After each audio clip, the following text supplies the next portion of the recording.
भारत एक कृषि प्रधान देश है। हमारे किसान पूरे भारत का पोषण करते हैं, लेकिन दुख और तकलीफ की बात यह है कि जिस किसान के कंधे पर देश का बोझ है, आज वही किसान आय की अनिश्चितता, कर्ज और बढ़ती लागत से दबा जा रहा है। जो भूमिका बनाई जा रही है पूरे देश के लिए, वह बनाई जा रही है आत्मनिर्भर भारत के लिए। किसान हमारा सम्मान पा सके, समृद्ध हो सके, आगे बढ़ सके, लेकिन इस भूमिका के अनुरूप जो कार्य होना चाहिए, मुझे नहीं लगता कि भारतीय जनता पार्टी की सरकार वह कार्य कर पा रही है। जो वास्तविक तस्वीर है वो कुछ और ही दर्शाती है। देश की जीडीपी की दर जहां 6% से बढ़ रही है पिछले 2 दशकों से, वहीं किसान विकास दर लगभग 4% से संघर्ष कर रहा है। और फसल क्षेत्र जहां पे छोटा और सीमांत किसान निर्भर है, वो केवल 2% से रेंग रहा है। जहां सरकार ने वादा किया था कि किसानों की आय दुगनी कर देंगी, तो आज ये वादा आसमान छूने जैसा है। आज हमारे किसान भाइयों की आय केवल 8,000 से 10,000 रुपए तक प्रति माह सीमित रह गई है। और अगर हम फसल की खेती की वास्तविकता की बात करें, तो यह आय केवल 3,800 रुपए प्रति माह तक सीमित रह गई है। जहां 46% देश की आबादी किसी कृषि क्षेत्र में है, वहीं आज हमारे किसान, लगभग 50% किसान कर्ज में डूबा है। और पिछले 10 वर्षों में 10 लाख किसानों ने आत्महत्या करी है। ये अपने आप में ही सवाल उठाता है जो भूमिका सरकार ने तय की है आत्मनिर्भरता की, उसके ऊपर। और जहां ये सुसाइड्स, आत्महत्या लगातार बढ़ रही है, मेरी सरकार से मांग है कि जिस तरह आप बड़े बड़े कॉरपोरेट जगत के लोगों का कर्ज माफ करते हैं, जहां 16 लाख करोड़ का कर्ज माफ किया गया है कॉरपोरेट जगत के लोगों का, वही हम चाहते हैं कि आप हमारे किसान भाइयों का भी कर्ज पूरी तरह माफ करने का कार्य करें। हमारे अभी भारतीय जनता पार्टी के सांसद बोल रहे थे कि एमएसपी की बात विपक्षी दल क्यों कर रहे हैं, तो ये तो भारतीय जनता पार्टी के घोषणा पत्र में था 2014 के कि आप स्वामीनाथन कमीशन के फॉर्मूले पे एमएसपी तय करेंगे। ये आपका वादा था देश की जनता के साथ, लेकिन आपने उस वादे को भी पूरा नहीं किया। आज हालत ये है कि सरकार एमएसपी तो घोषित करती है 23 फसलों की, लेकिन वास्तविक में जो खरीद करती है वो केवल गेहूं और चावल की करती है, और वो भी पूरी तरह सरकार नहीं कर पा रही है। हम जानना चाहते हैं कि उत्तर प्रदेश में सरकार कितना गेहूं और कितने चावल की खरीद कर रही है और कितना प्रतिशत कर रही है, कितनों को वापस कर दिया और कितनों को वापस कर दिया गया है।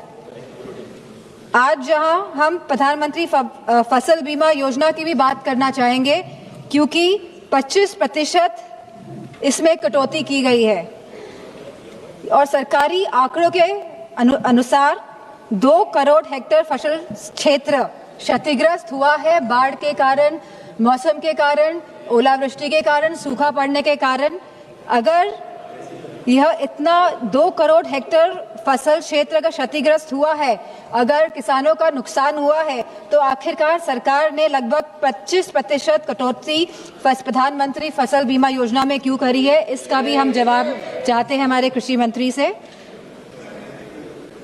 आज जहां आत्मनिर्भरता की बात हो रही है, हम लोग लगभग 20% निर्भर हैं आयात पे दालों को लेकर, और लगभग 70% खाद्य तेल को लेकर हम निर्भर हैं दूसरे देशों पर। तो हमारी मांग हमारे कृषि मंत्री से ये है कि दालों के लिए और तिलहनों के लिए एमएसपी वो सुनिश्चित करें, जिससे कि हमारा देश वाकई में आत्मनिर्भर बने, हमारे किसान आत्मनिर्भर बने।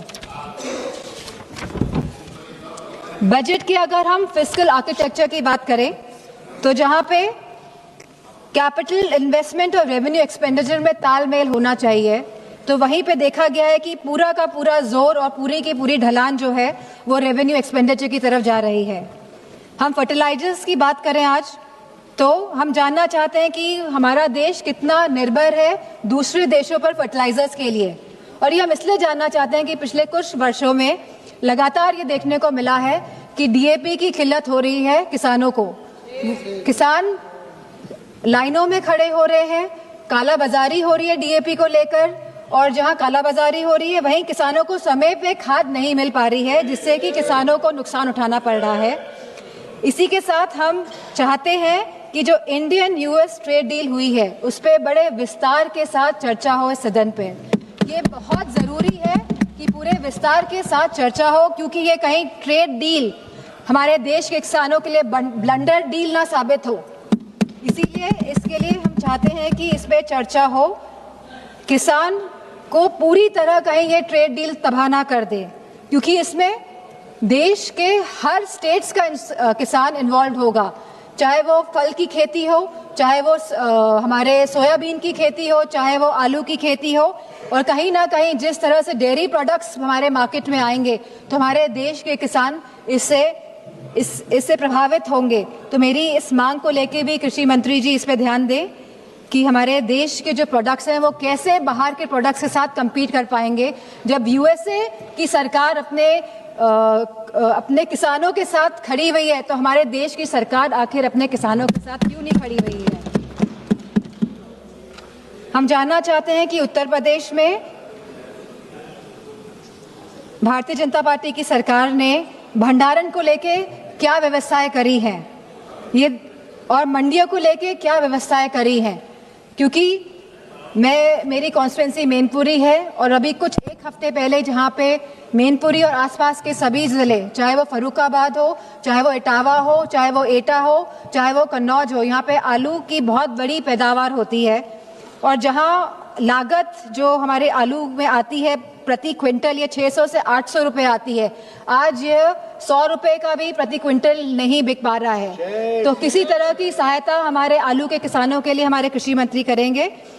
और जिस तरह हमारे इस क्षेत्र में लहसुन की खेती भी होती है और मूंगफली की भी खेती बड़े पैमाने में होती है, तो हम जानना चाहते हैं कि कोई भी एग्रो प्रोसेसिंग क्लस्टर मैनपुरी या आसपास के जिलों में कृषि मंत्री जी लगाएंगे या नहीं लगाएंगे, क्योंकि एग्रीकल्चरल इंफ्रास्ट्रक्चर जो फंड है वो केवल 910 करोड़ का है। तो हम जानना चाहते हैं कि उत्तर प्रदेश में इस सरकार द्वारा कितनी मंडियां लगेंगी, कितने एग्रो प्रोसेसिंग क्लस्टर लगाए जाएंगे, कितने कोल्ड स्टोरेजेस बनाए जाएंगे या भंडारण केंद्र बनाए जाएंगे। हम सभी जानते हैं। इसी के साथ मैं ये भी कहना चाहूंगी कि पीएम किसान संपदा योजना और फ्रूट प्रोसेसिंग की पीएलआई स्कीम का ऑडिट अगर किया जाए तो पता चलता है कि मूल्य संवर्धन और सब्सिडी का सारा पैसा महाराष्ट्र और गुजरात के बड़े कॉर्पोरेट्स की जेब में जा रहा है। यूपी के इस विशाल कृषि हृदय को प्रोसेसिंग इंफ्रास्ट्रक्चर से जानबूझकर कहीं वंचित तो नहीं रखा जा रहा है। तो मेरी सरकार से डिमांड है कि आप हमारे क्षेत्र की तरफ भी देखें, उत्तर प्रदेश की तरफ भी देखें, यहाँ पे प्रोसेसिंग क्लस्टर्स लगाएं, यहाँ पे मंडियां बनवाएं, जिससे कि किसान बिचौलियों के हाथों में ना फंसे और अपने कृषि उत्पादकों को वो सही दाम पे बेच पाएं। और जो छोटे किसान हैं जो दूसरों की ज़मीन पर खेती करते हैं, अगर उनकी खेती आपदा या किसी भी वजह से नष्ट हो जाती है तो उन्हें सरकार से कोई भी सहायता नहीं मिलती है। तो हम ये चाहते हैं सरकार से कि उनका मुआवजा सुनिश्चित किया जाए और उनको किसी इस तरह की आर्थिक सुरक्षा दी जाए।